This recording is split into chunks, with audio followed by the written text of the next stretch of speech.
Hey everybody, welcome to an extra episode. I remind you to check out Organic Price Books, the official sponsor of Marvel Alliance, for all your graphic novels and omnibus and collected edition needs. Use Marvel GUA at checkout to save $2 off every order. Okay, so Chris is not with me today. We are here to give a non-spoiler reaction to Shang-Chi, and I am with my wife, Jennifer, making her podcast debut. Hello. And we scored early passes to the IMAX fan events at various theaters around the country to see Shang-Chi. Found out about it this morning, and a couple hours later discovered we were actually able to go see it. So again, just to reiterate, this is non-spoiler. I'm not going to talk about anything that you definitely would not have seen in the trailers, just give overall impressions. And I would say right out of the gate, I think a lot of people are going to have a new favorite Marvel superhero. Shang-Chi, just Simu Liu as you know, the lead, did an absolute amazing job. The action in this movie was just incredible, and every set piece was different than the ones before it. What did you think about it, Jen? So I would definitely say that first off, the visuals blew my mind. And I feel like I say that year after year as visual effects get better and better. I mean, the imagination of where this movie took me, it was mind-blowing. I don't know. That term is used a lot, but I enjoyed it. I'm with you. The word beautiful came to mind several times throughout this movie. Several different sequences, and just stuff right out of the gate. Within the first few minutes, I thought the word, and I bet I didn't go more than 15 minutes at a time without that word just coming across. Just the visuals, mind-blowing, absolutely works. And the humor that was in this movie, it's the Marvel humor. There's definitely some quips and stuff in there. But to me, it didn't overpower the serious moments. And while I would not call this movie the funniest Marvel movie by any means, I thought the humor was very charming. It wasn't like full-on belly laughs most of the time, but it was very charming, I thought. And a lot of that was brought by Awkwafina, of course. I only know Awkwafina from Raya the Last Dragon. What did you think about her performance? Well, personally, I think Awkwafina might be my new gem. I saw her last year in The Farewell, based on a NPR This American Life story that I've heard multiple times. I really enjoyed that movie. I kind of ran through her IMDb, and she was in a lot of movies that I just forgot she was in. But there's definitely some that I need to revisit. And I want to mention Tony Leung, as Kevin Feige put it at, I think it was the D23 or it was the Investor Day, something like that, wherever. At some point he put it as the real Mandarin. He definitely did a great job in this movie. And what was really nice about his character, I thought, was his motivations. I don't want to tell you what they are. That's definitely spoiler territory. But he wasn't just a mustache trolling evil to be evil. He had reasons that I think people could feel for and people could understand.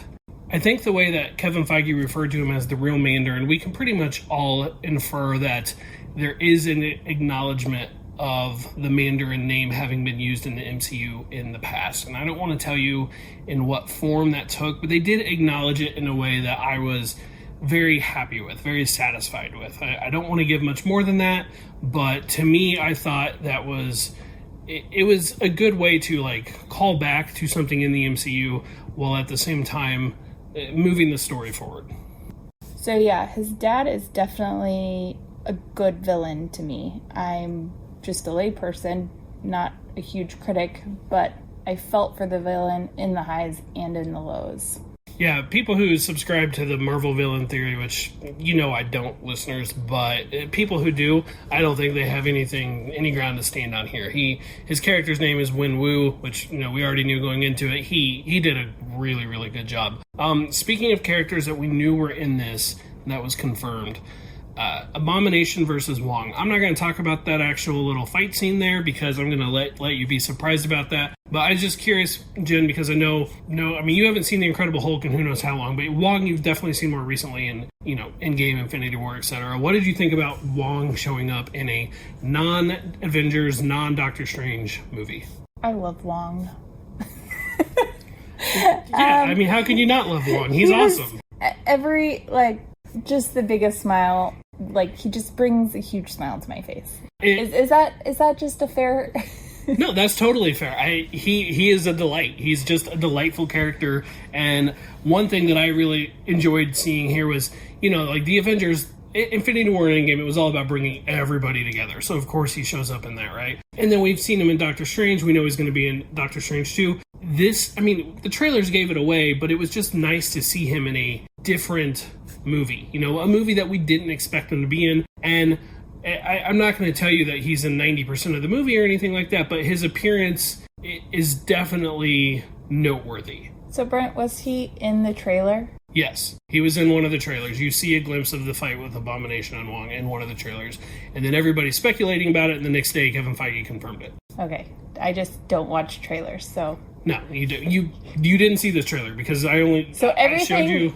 Everything for me is a complete surprise. I showed you the first trailer, which he was not a part of, I don't think. And then I didn't even bother telling you about the other trailers because I knew you wouldn't want to watch them. You'll watch one and that's it. Because I don't watch trailers, I don't get I get surprised by these characters that show up in film. If you can manage to do it, I highly recommend it, because when he showed up on screen, I was just joyous. Like, it wasn't spoiled for me in a trailer. It was a complete moment. People like to say that the MCU maybe do too much together, but as just a layperson watching it, I just got excited. I didn't know this beforehand. It made me very, very excited. That's one of the strengths of the MCU in general, is those connections. You can have those little side characters and give a little bit of connective tissue, because obviously the bulk of this cast is new to the MCU. I wanted to mention his Shang-Chi's sister, Xiaoling, I believe is how they said her name. I think she did a really, really good job. I will tell you, maybe it didn't quite go the way I had anticipated, but not in a bad way at all. In fact, I would say quite the opposite is true. This movie definitely had several surprises for me, and her character was just one of them. Yes, her character, it was great just to see a really intimidating woman figure in the movie. Yeah, absolutely. I mean, you can definitely use more intimidating, imposing female actresses and female characters in these movies.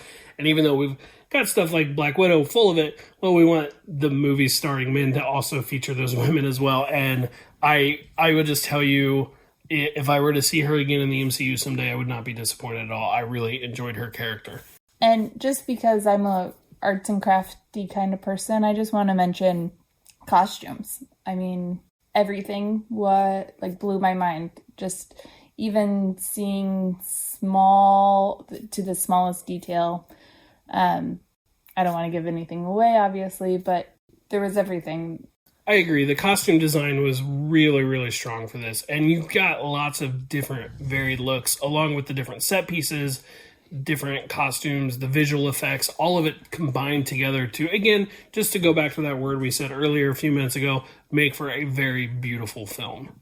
Okay, well, obviously, we could go into much more detail, but we don't want to do that. We're just reacting to the movie after just getting home from watching it. Jen, final non-spoiler thoughts. I would just say go see it as soon as you can. Okay, short and to the point. I'm with you there. Definitely go see it.